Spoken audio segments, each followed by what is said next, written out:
Bienvenida, bienvenido a Efectividad. Aquí hablamos de efectividad, pero sin olvidar las cosas importantes de la vida.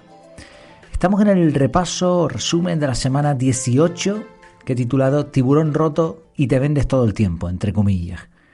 En este episodio te voy a hacer un resumen de los últimos días, te compartiré cómo va el proyecto por dentro, con la intención de que sientas que formas parte de todo esto y para que sepas cómo aprovechar mejor la academia. También te resumiré lo último que se ha publicado y te contaré lo que he ido aprendiendo que creo que pueda serte útil. Como decía, semana 18, mayoría de edad. Ya veremos que ha sido una semana muy tranquila. Veremos algunas novedades en cuanto a la web, el podcast, también la newsletter, redes sociales, un par de párrafos solamente, reto del mes, grupo privado. En cuanto a libros, también bastante interesante lo que estamos viendo, aprendizajes en internet y un par de aprendizajes, anécdotas de la semana. Bueno, comenzamos con la parte de la academia. No hay mucho que reseñar aquí. En cuanto a la web, sí que he hecho una limpieza enorme de ideas para contenidos. Una de las partes de un sistema de organización personal es el archivo. Nos llega información y muchas veces, para no borrarla y como tampoco se puede convertir en una acción concreta, pues lo que hacemos es archivarla. En mi caso, como voy estudiando constantemente, leyendo libros, viendo artículos, vídeos, escuchando podcasts, pues todo relacionado con la temática, voy pillando un montón de ideas y capturándolas. Algunas, cuando hago el análisis, las descarto, otras directamente van a un episodio del podcast o para el canal, para el grupo privado de Telegram o para algún otro contenido, pero me siguen sobrando. Entonces iba archivando. Tengo un archivo con una especie de tarjetas donde tenía esas ideas más o menos elaboradas. Algunas simplemente era un enlace y otras eran pues bastante más elaboradas, ¿no? Tenían ya prácticamente un guión. En total había como más de 300 tarjetas de este tipo acumuladas. Y después de una limpieza dejé el archivo en 64. Así que muy bien, me liberé de mucho contenido que bien estaba desactualizado, que a lo mejor no me encajaba del todo ahora mismo y bueno, hice esa limpieza aún así, 64 tarjetas. Imaginemos si cada una vale para un episodio, pues estamos hablando, y ahora mismo episodios tengo el resumen de la semana, con lo cual ahí no puedo meter nada de las 64 tarjetas. Tengo la newsletter, pero ahí suelen ser ideas un poco, anécdotas más frescas, ¿no? El resúmenes de libros y de los retos, con lo cual 64 me darían, en el mejor de los casos, pues 4 son 10, 24, 14 semanas aproximadamente, un poquito más, 15 semanas vamos a poner. O sea, estamos hablando de un montón de episodios todavía con ideas que me gustan, que por eso las he dejado. También he hecho una migración de tarjetas de información que tenía archivadas, en este caso en notas de Google Keep, y las he transformado a archivos de Pages, de formato Word, en texto. En un solo archivo la información está más ordenada y visualmente más atractiva. Por ejemplo, tenía una nota con restaurantes en la isla de Tenerife o caminatas en la isla de Gran Canaria. Bueno, pues mucho mejor un solo archivo o incluso un archivo diferente para cada caminata. Bueno, lo que estoy haciendo es como tener los contenidos más disponibles, por un lado. Como ya tengo todos los dispositivos ahora mismo de Apple, que no es que sea mejor ni peor, a mí me gusta más, para mí es mejor, pero para otra persona puede ser que no, pero lo que me permite es que el ecosistema se maneja muy bien. Al ser todo de Apple se maneja perfectamente. Entonces me resulta muy cómodo entrar en un archivo de Pages desde el móvil, desde el iPhone, como desde el portátil, como en remoto, incluso desde la nube. Entonces, el objetivo es usar la aplicación de notas solamente como captura y punto, y no como archivo, y tener un único archivo que van a ser las carpetas y los documentos en el ordenador. Y por supuesto con copia en la nube, accesibles desde el móvil y desde cualquier sitio. Y me he dado cuenta, y por eso es algo que ya sabía y que ya quería hacer, pero ahora estoy teniendo un poquito más de tiempo para lograrlo. Me he dado cuenta de que cualquier aplicación externa, tipo Notion o tipo yo qué sé, el típico Evernote o similar, ¿no? O TickTick o todas estas, VR, bueno, da igual. Son aplicaciones externas y les estás dando tu información.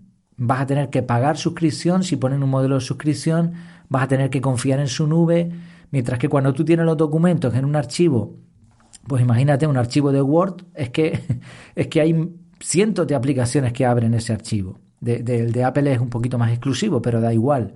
Yo sé que pueden pasar muchos años y todavía tendré acceso a esos archivos, un archivo de Excel, es lo mismo. Son formas muy puras de guardar información, muy accesibles y muy perdurables. Y además no tengo que pagar nada por mantenerlas. Lo único que tengo que mantener es una nube para poder acceder en cualquier momento y desde cualquier sitio. Además, Apple desde ya hace tiempo permite que entres en la nube y que veas los archivos de Pages, de Numbers y de Keynote y todos estos los puedes ver desde cualquier ordenador, con un navegador de Chrome o con un navegador cualquiera. Entonces ya prácticamente la integración y la disponibilidad es total. Bueno, pues esto ha sido lo que he hecho. Mucho del contenido es personal, pero también he aprovechado sobre todo para dar prioridad al tema de la web. Además quiero hacer algunas cosas más, como pasar los cursos que tengo ahora mismo a un formato un poquito más simple a la hora de compartirlo, por si en un futuro no puedo hacerlo desde la web. Entonces, tener yo el control, esa es la idea, ¿no? Y creo que es algo interesante, si no lo tienes hecho así, el darle una vuelta.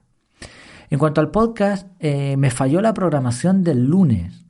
Aparentemente estaba todo bien, pero por algún motivo el episodio no se publicó. Me avisaron rápidamente desde el grupo privado. Yo las primeras horas del día no suelo mirar los mensajes, sino que me pongo a trabajar para lograr ese enfoque.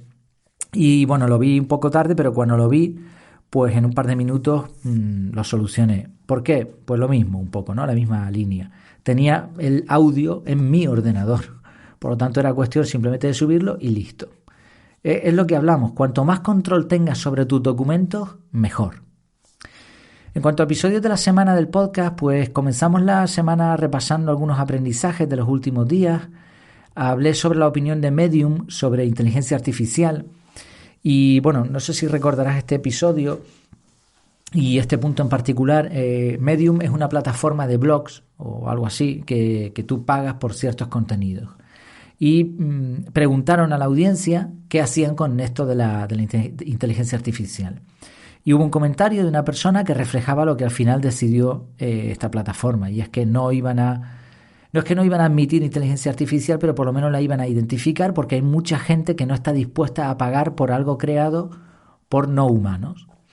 Sin embargo, en el grupo privado, cuando escucharon este episodio y esta parte del episodio, hubo un comentario muy interesante sobre el problema real. Y el problema real no es la calidad, sino que el contenido esté hecho por máquinas. Eso es lo que nos está frenando, porque ya casi no sabemos identificar si un libro o un artículo de un blog ha sido creado por inteligencia artificial o por un humano, a menos que el humano tenga un estilo muy, muy, muy, muy, muy particular, pero muchísimo, porque ya la inteligencia artificial sabría casi imitar la mayoría de estilos.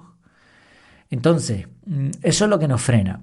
Sin embargo, y esto es lo que decía el comentario de esta persona, de Juan, aceptamos zapatos hechos en una cadena de montaje y películas de animación de Disney hechas por ordenador. Y no tenemos ningún problema en que en el proceso haya poca o casi ninguna intervención humana. Lo pagamos con gusto, ¿no? Entonces, ¿cuál es el problema? Pues el problema al final, y coincido con eso porque me hizo pensar este contraargumento, hemos aceptado algunas cosas, las hemos dado por buenas, aunque no haya intervención humana, o haya poca. Y lo más probable es que si sigue este camino, terminemos aceptando la IA como generador de contenido.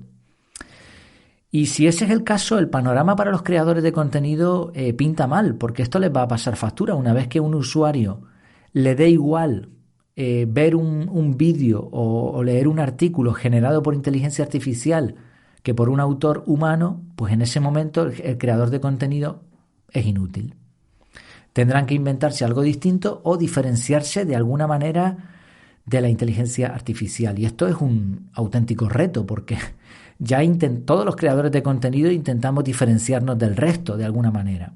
A veces pues tú tienes tu público porque eres más honesto, o porque expresas cierto punto de vista, o porque eres un experto en una materia, pero si la IA es capaz de todo esto y da un contenido de relativamente más calidad que el tuyo, pues ¿qué haces, no? Entonces, bueno, es un tema interesante. También hablé de una pieza que se había atascado en el lavamanos en este episodio de repaso de la semana y, bueno, esto es una buena noticia, les alegrará saber que mi mujer rescató esta pieza ayer, por fin, así que un problema menos. Bueno, el martes 14 reseñé el libro Pensar rápido, pensar despacio de Daniel Kahneman. Te resumo la recomendación final, es un libro muy bueno, pero no lo leas. También tuvimos una entrevista buenísima a Raúl Solves que nos dejó varias enseñanzas sobre enseñanza. Podríamos decir que es una meta enseñanza. Y reflexiones muy interesantes sobre las competencias, las habilidades transversales, la utilidad de los deberes, cómo saber en qué punto estás de tu vida. Fue una entrevista muy, muy completa, la verdad, te la recomiendo si no la has escuchado todavía. Además hay varios docentes en el grupo, a ver qué opinión tienen, porque hubo algunas cositas muy interesantes para los que se dedican a esta rama. En el episodio del jueves hablamos sobre algunas cosas curiosas del lenguaje y cómo podemos aplicar la efectividad para comunicarnos mejor. Y finalmente en el episodio del viernes expliqué algunas herramientas de metacognición para pensar mejor. Metacognición es pensar sobre cómo pensar.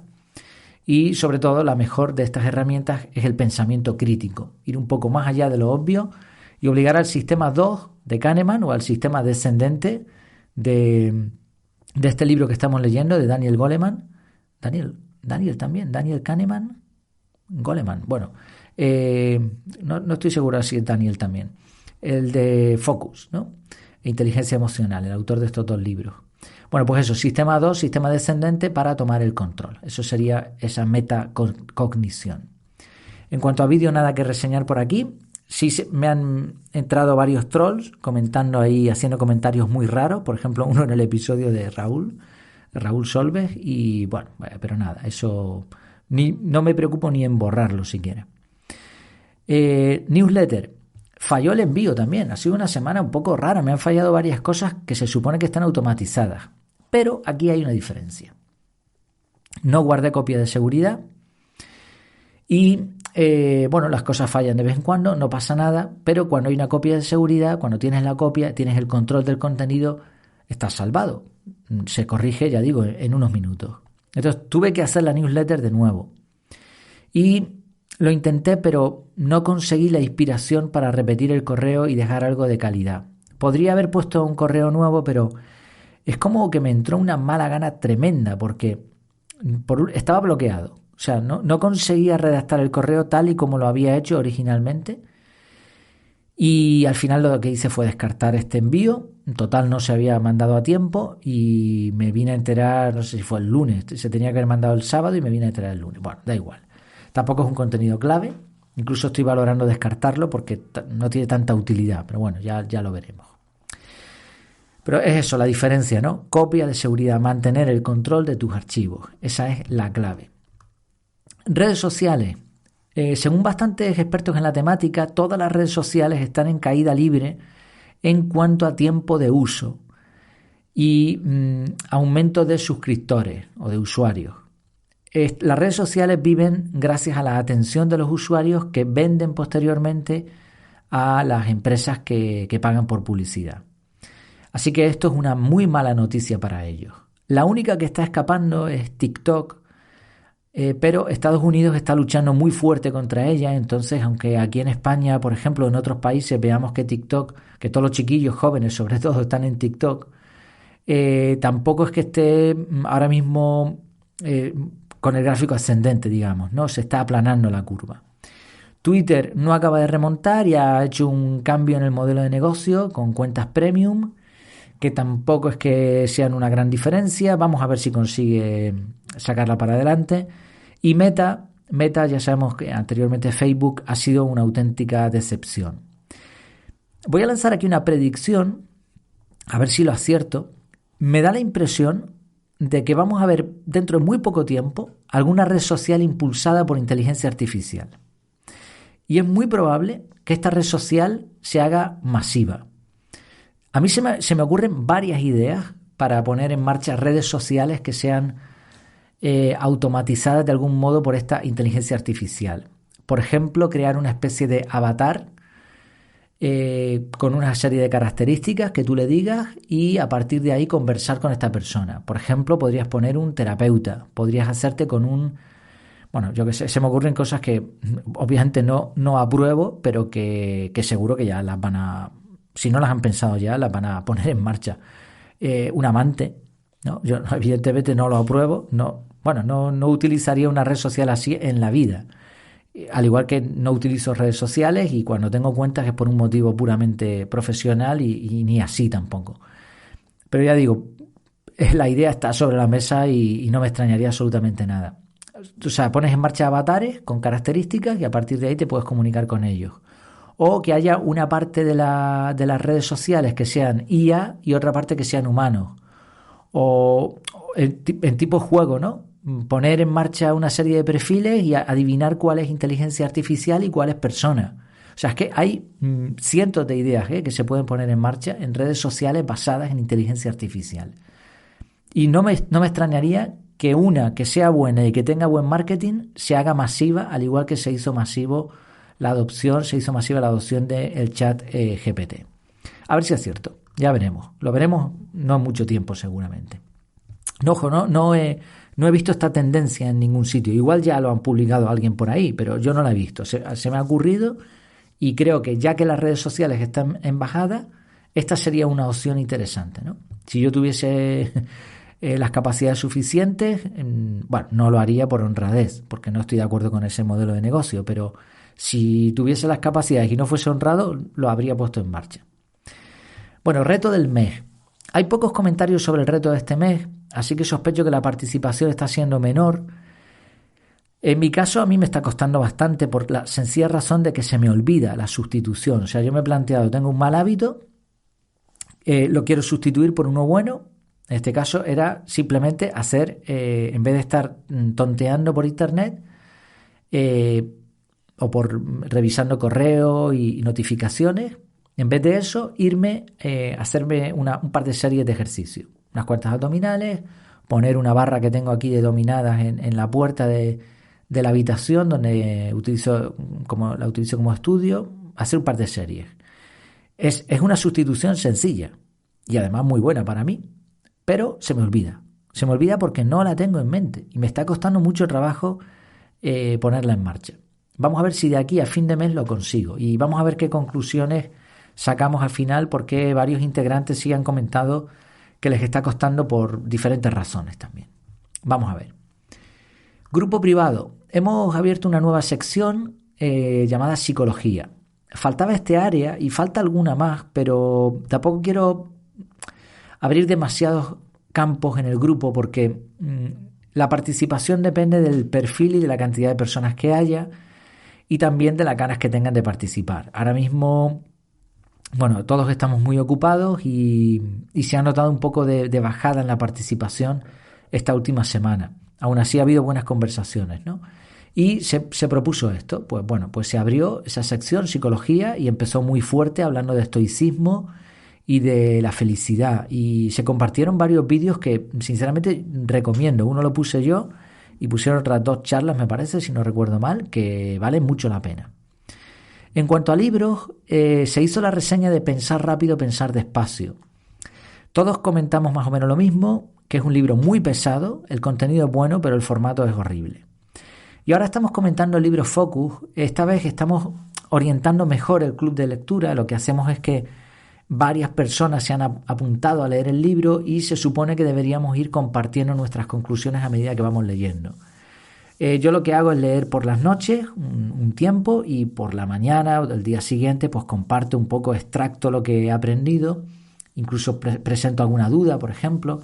A mí me está sirviendo un montón, estoy saboreando todavía más el libro y creo que cuando haga el resumen de este libro va a ser uno de los que se me van a quedar grabados en la memoria muy bien, gracias a atacar el libro, gracias a técnicas de lectura rápida y comprensiva, gracias a presentar estos esquemas y después hablar del libro y encima hacer un resumen y encima publicarlo en audio. Así que, bueno, todo esto, pues lo que consigues es que lees un libro y la información se te queda y además la puedes aplicar, ¿no? Que es lo importante. Lo curioso de Focus es que tiene muchas citas de Kahneman y de Taleb. Además hace referencias a su anterior libro en inteligencia emocional. Muchos estudios repetidos, algunos cuentos, las anécdotas no son muy buenas, la verdad. Pero bueno, no pasa nada. El libro sí tiene una lectura bastante más agradable a pensar rápido y pensar despacio de Kahneman. Y es una lectura complementaria. Así que ha estado muy bien, ha sido una casualidad, pero ha estado muy bien que después del libro de Kahneman estemos con este. Aquí esto tiene dos vertientes de todas formas. Una, vamos más rápido porque ya conocemos ciertas cosas que se repiten en otros libros, pero la segunda es, al final y al cabo, es relleno que podía haberse evitado. Pero bueno, ya sabemos que los libros, igual que otros contenidos, tienen pues muchos duplicados, mucha paja y mucha historia para vender. Vale, pasamos a aprendizajes en Internet. Esta semana, y también a raíz de algunos comentarios, no sé si es que me han influido un poco, pero no he disfrutado mucho de Refine. Había bajado la cantidad de artículos a 3, más uno de enfoque, y al limitarme los artículos, porque iba diciéndole que no a blogs que ya sigo por Feedly, y entonces no tenía sentido. Entonces me estaba sacando artículos antiguos que yo ya había leído desde Feedly. Entonces le decía, no me presentes más de este blog. Y la sensación que me ha dado es que el algoritmo de Refine, que está muy bien, que lo he programado yo, se ha quedado sin recursos. Es como si ya no tuviese más artículos que mostrarme, al nivel que yo quiero, ¿no? Entonces ha habido varios días que se ha ido por las ramas, o bien no me ha gustado ni uno solo, o estaba alguno repetido y solo he entrado a leer uno. Esto es interesante porque es como un signo de agotamiento de los patrones de inteligencia artificial. Pueden ser muy buenos, pero dependen de las fuentes. Entonces, si no tienes suficientes fuentes y te estoy pidiendo en el algoritmo que me des algo de determinada calidad o de determinado contexto o materia o lo que sea, y no tienes fuentes, no tienes de dónde sacarlo, pues claro, el algoritmo deja de funcionar, es inútil. Bueno, pues justo cuando preparaba el episodio decidí descartar Refine después de una racha de 100 días. Así que me paso a Feedly. No me paso, sino continúo con Feedly por el momento. Me gustó mucho el boletín de Six at Six, ¿no? 6 a las 6. 6 at 6. Qué raro de pronunciar esto. Bueno, el boletín de este chico que era una especie de asesor de Ryan Holiday. Y en la última semana me gustó en particular porque comentabas sobre aprendizajes de experiencias negativas que permitieron a algunos personajes famosos como Kobe Bryant, Harry Truman, el señor Ay o Spielberg sacar partido. Sobre todo cuenta una historia muy curiosa sobre el tiburón que se preparó para la película, la original, y que se rompió a la mínima de cambio. No estaba preparado para el agua y cuando lo pusieron en no sé dónde, pues se fastidió. Y entonces el director tuvo que elegir muchas escenas que enfocaban a los personajes principales y también esa escena que recordaremos de las piernas bajo el mar, ¿no? Como ahí pidiendo a gritos que les mordiera el tiburón. Bueno, pues esas tomas fueron precisamente la clave para la sensación de miedo y de incógnita, y no las tomas que se tenían previstas originalmente con el tiburón. Y me recordó algo que aprendí cuando hacía pesca submarina. Hay una técnica que se llama a la espera. Tú bajas, evidentemente tú no ves a ciertos peces, sobre todo los de más tamaño, ellos ya te han visto a ti desde hacía tiempo, ¿no? Entonces ellos se mantienen a una distancia prudencial, ellos están en su medio, tú no, entonces tú no los has visto. Pero más o menos conoces la zona y dices, bueno, pues voy a intentar aquí una espera. Bajas verticalmente y te escondes detrás de una piedra. Es una técnica bastante difícil porque tienes que mantenerte mucho tiempo en el fondo y además tienes que bajar bastante porque tú llevas un traje de neopreno que tiende a flotar y para poder bajar llevas un cinturón con plomo. Entonces los primeros metros todavía tienes tendencia a flotabilidad, ¿no? Porque el cinturón está ajustado. Pero a partir de ciertos metros ya empiezas a bajar sin esfuerzo.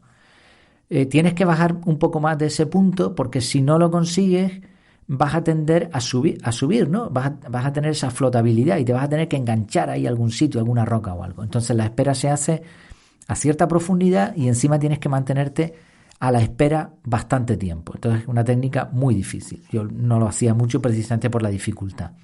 Entonces te mantienes en una roca y se suele rascar la roca un poco para hacer un poquito de ruido con el mismo fusil, o el fusil se saca la varilla un poquito por arriba de la roca, o incluso hay algunos pescadores que lo que hacen es separarse la gafa un poquito y salen unas burbujitas de aire, o te quitas el tubo y sacas burbujas, ¿no?, con la boca.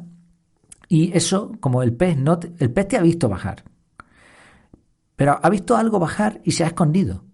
Y ahora hace unos ruidos y sale una burbuja. Entonces los peces grandes, sobre todo, se sienten atraídos y se van acercando hasta que llegan a la distancia de disparo.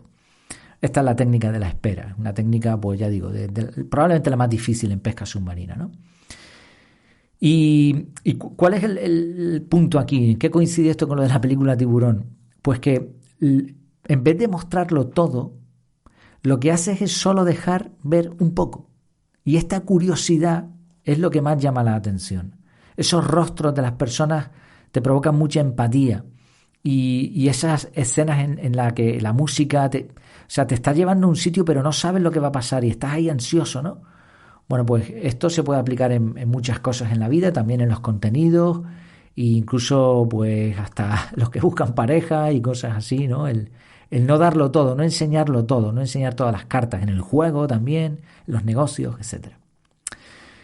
Explorando para un episodio del podcast sobre metacognición, que ya lo expliqué antes, me topé con un artículo que explica súper bien los diferentes mapas mentales que existen, o por lo menos de los más conocidos. Algunos eran nuevos para mí, en la mayoría de hecho. Yo conocía el mapa mental, mapa conceptual, pero después está el mapa semántico, las redes conceptuales, los cuadros sinópticos, los cuadros comparativos, el mentefacto, el diagrama causa-efecto. Algunos lo había utilizado, pero no exactamente como venía aquí. Y bueno, me pareció un artículo sencillo, pero de estos que te inspiran a investigar más sobre el tema. Te dejaré en el episodio el enlace para que le puedas echar un vistazo. Finalmente, una recomendación sobre el blog de Seth Godin. Lo estoy leyendo desde Feedly. Él publica todos los días un artículo muy breve, normalmente sobre marketing, pero también mezcla un montón de temas variados. A mí me gusta mucho el estilo de marketing de Seth Godin. Él habla de la vaca púrpura y del marketing honesto, y él dice que bueno, que hay que hacer marketing, pero habla de un tipo de venta muy diferente al que estamos viendo ahora mismo en España y en el mundo entero, ¿no? Y a veces también salta y mete otros temas variados. Por ejemplo, hablando de saltos, uno de los últimos se titula La curva de salto, y es otra forma de llamar a la curva de aprendizaje. La representa con unos cubos donde la curva se para, y esos cubos son como atascos que hacen sentir que no podemos avanzar más. Sin embargo, si persistimos, damos un salto y progresamos. Así funciona la curva de aprendizaje. Yo la he comparado muchas veces a un diente de sierra, con subidas y bajadas, una parte que se aplana. Bueno, me pareció interesante, explica cosas muy chulas en muy poco tiempo. Así que te lo recomiendo porque, ya digo, aporta bastantes ideas, y si te va el tema del marketing, creo que un punto de vista bastante bueno. Yo estuve suscrito hace tiempo también por Feedly y me aburrí. No tenía suficiente tiempo, quizá hice una limpieza, no lo sé. Pero ahora le he vuelto a coger el gustillo o también ha mejorado, no sé. La verdad es que me está gustando mucho. Otros aprendizajes de la semana. Pasamos ya a otras cosas un poquito más personales. Esta semana he tenido varias reuniones y unas cuantas llamadas de teléfono. Además también de la entrevista a Raúl, que disfruté mucho. Y sinceramente yo normalmente veo este tipo de eventos como pérdidas de tiempo. No sé, no me terminaba de convencer y no es algo que practicara mucho. No soy una persona demasiado comunicativa a nivel personal. Si puedo no pedir ayuda, pues me lo ahorro. Si puedo no estar llamando, pues yo estoy concentrado en mi trabajo, ¿no? Sin embargo, desde hace un par de meses y a raíz del tipo de trabajo que estoy haciendo ahora mismo, me he dado cuenta de que conversar sin prisa con otras personas es más valioso de lo que parece, sobre todo a medio o largo plazo. En el corto plazo es un gasto de tiempo, pero al final se suelen sacar beneficios. Obviamente siempre que estés dispuesto o dispuesta a aportar, porque al final esto es un win-win. El problema es ese, que no vemos beneficios inmediatos, y por eso las personas pragmáticas, como es mi caso, que no pasamos en cálculos reales, pues tendemos a no darle importancia a estas cosas. Me recordó cuando estaba escribiendo esto, a un cuñado mío que le llamaba por teléfono. Bueno, te llamaba él para pedirte algo y decía, mira, voy muy rápido. O sea, ni saludaba, ¿eh? Hola, Jair, voy muy rápido. Mira, ¿tú sabes esto? No, vale, pues gracias, ya hablamos otro día. Después cuando estabas en la casa o dabas un paseo o lo que sea en otros entornos, era una persona súper tranquila. Pero cuando estaba concentrado en sus cosas y te necesitaba para algo, era muy rápido. Y bueno, el equilibrio es importante. Mi cuñado era una persona muy, muy curiosa y no lo digo de forma negativa, sino más bien de forma graciosa, porque a mí me gustaba de hecho lo que él hacía. Lo que pasa es que yo no tenía la cara suficiente, ¿no? Por decirlo así, de hacerlo igual. Bueno, la idea es que mantener un equilibrio, si conversamos con personas distintas y dedicamos tiempo a este tipo de cosas, la ganancia suele ser bastante, más que si hablamos solo con la misma persona, evidentemente, porque se cae en la repetición de temas y se pierde el beneficio, pero desde luego creo que es interesante hacerlo, que es interesante hacer esto que le llaman networking, ¿no? Bueno, y termino con una opinión sobre vendernos.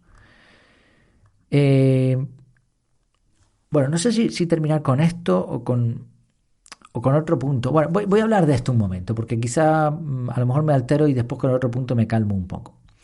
Quería lanzar una opinión sobre vendernos. Estaba escuchando un episodio de un podcast que me recomendaron sobre marketing. Es un tema que ahora mismo, pues, obviamente me interesa. Pero la sensación a fecha de hoy es hastío. Estoy cansado. Me tiene cansado este tipo de marketing en particular. Era una entrevista de una persona que se dedicaba a vender sus contenidos, ¿no? Era de algo de deporte o algo así. Y él tenía contratada a su vez pues a una persona que se dedica a vender, ¿no? Que te ayuda con las ventas. Y dijo esta frase que dicen muchos marketingianos, que es que tenemos que aprender a vender y que nos vendemos todo el tiempo. Sobre todo esta, ¿no? Nos vendemos todo el tiempo. Todo el mundo se está vendiendo. Entonces vender no es malo. Y por eso hay que aprender a hacerlo lo mejor posible y bla, bla, bla. Vale, vamos a ver. Si hay que aprender a vender, si es algo que hay que aprender, entonces no nos vendemos todo el tiempo. O es algo natural o hay que aprender. No, las dos cosas no pueden ser. O sea, si tú todo lo que haces en tu vida es vender, pues no te debería ser tan complicado seguir vendiendo. Y sin embargo a muchas personas vender les representa, como a mí, les representa un problema. Porque no están dispuestos a ciertos tipos de venta o porque no saben cómo hacerlo o porque es un esfuerzo. Vender es un esfuerzo. Y creo que el problema está en la competencia. Antiguamente en un pueblo había un zapatero. Entonces si tú necesitabas arreglar el zapato, ibas al zapatero. Y si no te gustaba el zapatero del pueblo, te tenías que ir a otro pueblo. Y a lo mejor, yo qué sé, caminar un montón o coger un carro con un caballo, con un burro y hacer un viaje para arreglar un zapato. Entonces la gente iba al zapatero que tenía. Ya está. Ahora tienes 10.000 millones de zapateros. Entonces, el que quiera permanecer y ganarse la vida como zapatero, tiene que vender. Y además tiene que hacerlo bien. Incluso tiene que venderse. Y este reflexivo creo que es importante, porque una cosa es vender un producto y otra cosa es lo que hacen muchos, que se venden a sí mismos. Ya no basta con ser zapatero, porque los otros zapateros llevan siglos usando técnicas de venta y marketing honesto y deshonesto en la mayoría de los casos. Entonces, esto no es algo natural. Una cosa es quedar bien, esforzarte por hacer un buen trabajo, que esto sí es natural. Todo el mundo, cuando sabe que le están observando, pues se intenta quedar bien. ¿Quieres llamarlo vender a eso? ¿Te estás vendiendo? Bueno, yo no considero que sea esa la palabra correcta, pero si quieres llamarlo así, da igual, me da lo mismo. Las palabras tienen muchas acepciones. ¿Te estás vendiendo? Vale, ok. Pero eso es una cosa. Y otra cosa es vender un servicio o producto por el cual te tienen que pagar. Ese intercambio, ya digo, antes ese intercambio era más o menos normal y fluido porque no había competencia. Ahora mismo hay 10.000 millones de personas buscando zapatos, pero también 10.000 millones de zapateros. Y resulta que el zapatero grande es el que vende un montón de zapatos y los zapateros chicos se quedan sin vender ninguno. No hay un equilibrio. Entonces, esa competencia es lo que requiere a las personas que tengan que vender o hasta que se tengan que vender. A mí, por ejemplo, estábamos comentando hoy, ¿no? Mi mujer y yo, y mis hijas, la canción esta última de Shakira. A mí me lo pueden vender como marketing, me lo pueden vender como quieran, me da igual. Se está vendiendo su vida privada, sus intimidades, a cambio de dinero. ¿Por qué tiene que hacer eso? Porque si no hace eso, no vende. Entonces, ese esfuerzo enorme para conseguir que alguien te compre un disco, para conseguir que alguien te compre un producto, eso es vender. Y lo que hace una persona normal en su vida, un asalariado, por ejemplo, no es vender, a menos que se dedique a vender. Pero un asalariado, por ejemplo, que trabaja en una oficina, que tiene una serie de tareas encargadas, lo único que tiene que hacer es cumplir con sus tareas lo mejor posible. Eso no es venderse. Ni está vendiendo su vida privada, ni está haciendo el tonto para que le compren, ni poniendo vídeos en TikTok, ni vendiendo su belleza. No, está haciendo su trabajo y le pagan por el trabajo. Eso no es vender, no tiene nada que ver. O sea, eso de nos estamos vendiendo todo el tiempo es una chorrada como la copa de un pino. Entonces no estoy de acuerdo y creo que no es que no esté de acuerdo yo desde mi posición, es que no tiene nada que ver. Hay una diferencia abismal entre querer quedar bien con alguien o entre esforzarte por hacer algo bien y el esfuerzo consciente y especializado por colocar una venta. No tiene nada que ver. Y es que es la sensación que tenía. Me tienen hasta el moño los vendehumos que viven de enseñarte a vender. Y hay algunos honestos. Conozco algunos honestos y que se esfuerzan por hacer lo correcto. Por supuesto que sí. Pero la gran mayoría, todos los que yo veo por internet por ahí, no hacen sino marearte la cabeza.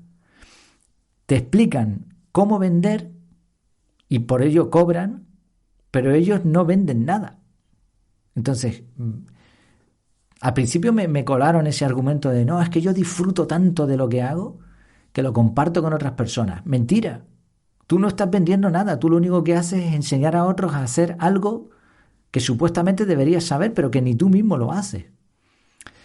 Entonces, precisamente Seth Godin lo explicaba. Un producto único, como una vaca púrpura, ¿no? Tú vas por la autopista con tu familia, con el coche, y ves un montón de vacas y ves una púrpura. Y dices, ¿y esto? Entonces para, porque es un producto único. Eso se vende solo.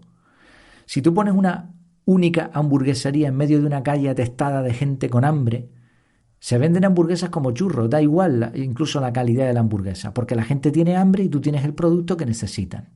Esto es así de sencillo. Entonces, si tú quieres trabajar para ti mismo vendiendo un producto o servicio, tienes que hacer lo siguiente. Primero, tener un buen producto. Segundo, ser diferente al resto. Tercero, buscar un nicho con poca competencia. Cuarto, aprender a vender lo mejor posible, si está en tu mano, con la mayor honestidad, si estás de acuerdo con ese estilo de ventas, o delegar la venta en un profesional o en un equipo de profesionales. Y por último, delegar tareas especialistas, contabilidad, suministros, contratación, etc. Estas son las cosas que tú necesitas para poder vender un producto. Que sea bueno, que sea novedoso, que sea diferente, que no haya mucha competencia, que vendas muy bien o que te lo hagan muy bien, que delegues tareas para enfocarte en el producto, en el desarrollo. Olvídate de que todo el mundo se vende y de que venderse es natural.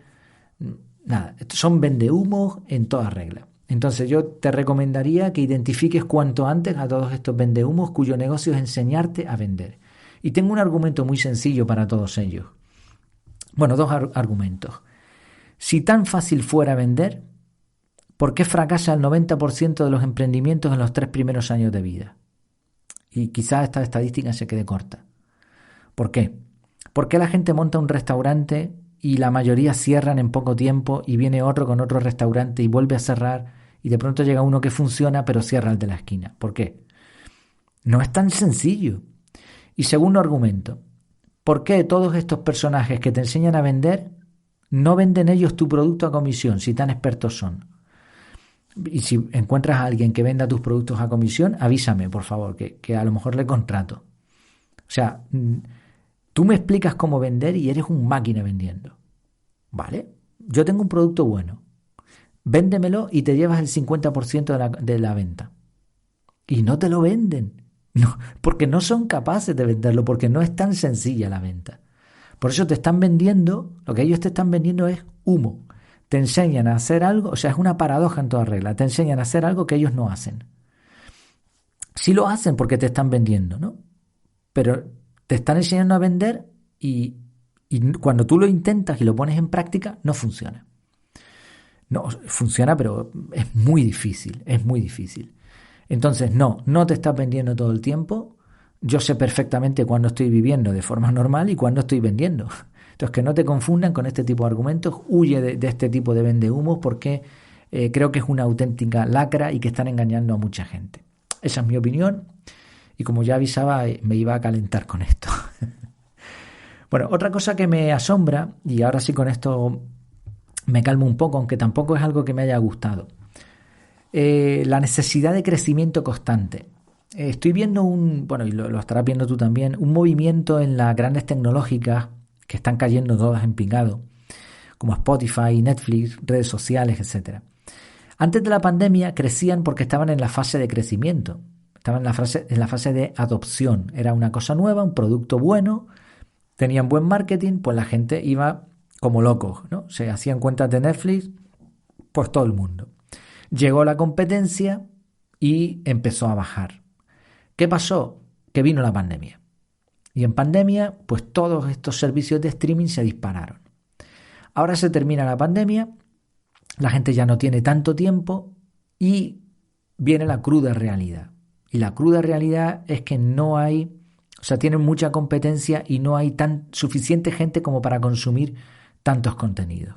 Entonces todos los creadores de contenido, todos están bajando, ¿no? Todo lo que sea por streaming y directos y demás está bajando.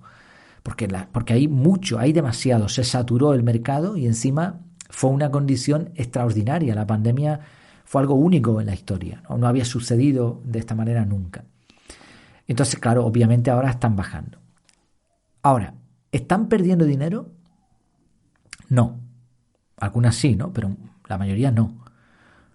Solo que no están ganando tanto. O sea, no siguen creciendo. ¿Y cuál es su movimiento? Pues a la desesperada, lo que hablábamos antes, ¿no? Ahora intentan vender a la fuerza. Y ahora suben los precios y ahora te ponen más restricciones. Ahora Netflix te quiere poner anuncios pagando. O sea, el colmo, ¿no? Y para eso pues ya veo la tele directamente, que era lo que tenía antes. Me ponían anuncios y era gratis. Yo te pagaba a ti para que no me pusieses anuncios. Entonces, ahora me vas a poner anuncios pagándote. O sea, no sé. Ahora me quieres quitar las cuentas compartidas. Si yo pago y tú me has dicho que yo puedo tener cuatro usuarios, ahora me localizas para que no pueda tener otro usuario. Eso es un problema mío. O sea, no sé, es tremendo lo que están haciendo, ¿no? Pero el punto está en que no están perdiendo dinero. Lo único que no están ganando tanto. O sea, antes era, gané 1.000.000 este año y el siguiente año gané 3, o 10, o 30. Y ahora he vuelto a ganar 5. Pues oye, si sigues ganando dinero, ¿cuál es el problema? No, tienen que crecer. Esa necesidad de crecimiento es un arma de destrucción temporal. Puedes crecer todo lo que quieras, pero es imposible que estés así toda la vida, por lo que hemos mencionado, porque vender es difícil, porque hay competencia. Entonces, una vez que haya competencia, ya no va a ser tan sencillo que sigas escalando. Y por eso este tipo de negocios se terminan desinflando. Y yo me pregunto, ¿y no te puedes simplemente contentar con una ganancia constante en promedio, aceptando las subidas y las bajadas propias de las temporadas o de la competencia y simplemente centrándote en mantener un buen servicio? O sea, no, tienes que pedir más, tienes que fastidiar a los clientes hasta que al final se terminan cansando de ti y van a la competencia mejor o a piratear los contenidos como se hacía antes. Bueno, pues creo que es un error nuevamente y creo que este tipo de prácticas al final van a llevar al desastre, ¿no? A una saturación en donde la gente se termine cansando de todo esto y donde en vez de ganar todos, pues nadie gane, ¿no? Pero equivocarme, fíjate lo de el chat GPT y todo eso, lo dije desde el primer momento y es que lo tenía clarísimo. Esto se va a poner de pago. O sea, es siempre el mismo modelo. Crear, crecer, monetizar. Crear, crecer, monetizar. Creaste un servicio, dio el taponazo, se suscribió a un montón de gente, ahora lo monetizas. Porque nadie va a hacer ese trabajo gratis, ¿no? Entonces, bueno, saber ver estos patrones creo que es interesante para algo que es simple y a la vez tan difícil. Contentarse con lo que tienes. Y las personas que lo consiguen son realmente felices. O por lo menos esa sensación de felicidad que se le suele llamar, ¿no? Contentarte con lo que tienes. Bueno, pues es una reflexión con la que quería terminar, porque si termino con la otra acabo enfadado. Pues este ha sido el resumen de la semana. ¿Cómo te ha ido a ti?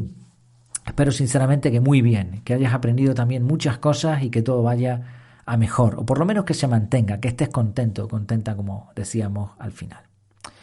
Pues muchas gracias por tu tiempo, por tu atención y hasta la próxima.